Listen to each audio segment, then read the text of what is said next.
internet azatlygyny berçäklendirmekde tanqid edilen türkmen häkimetleriniň 1 fevraldan başlap ýurtdaky internetiň tizligini artdyrýandygy, şeýlede bu hyzmatyň bahasyny arzanladýandygy habar berildi. 31 ýanwarda ýarym resmi türkmen neserlerinde peýda bolan maglumatda 1 megabit sekund tizlikli internetiň aýlyk töleginiň 150 manat boljakdygy, ol ozal 170 manatdy.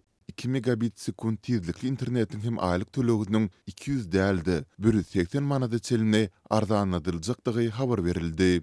Maglumatda ulanyjylara 4 megabit sekund we 6 megabit sekund tizlikdäki internetin hem eliterli boljakdygy aýdyldy. Häzir çeline ýurtda hödürlenýän internetin iň ýokary tizligi 2 megabit sekundy deňdi.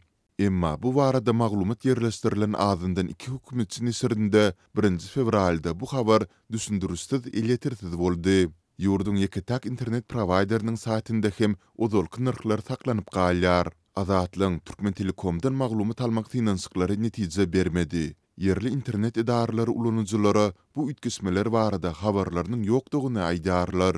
Netijede dünýäde iň haýal we iň gymmat internetli ýurtlaryň biri bolmagynda galýan Türkmenistanyň bu ýagdaýlary ütketmek planlarynyň durmuşa geçip geçmejekdigi aýdyň däl.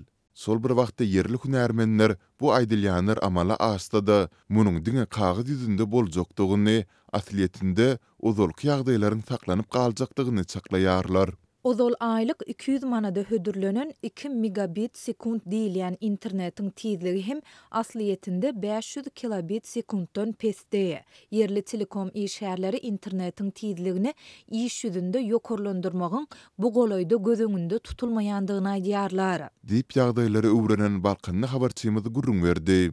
Türkmenistanda häkimetler ýylatyň internet arkaly garasyz maglumatlary almak mümkinçiliklerini ýyllar boýy çäklendirip gelýärler. Şeýlede internet böwütlerinden geçmek üçin ulanylýan VPN hyzmatlaryny ýygyderilip itikleýärler.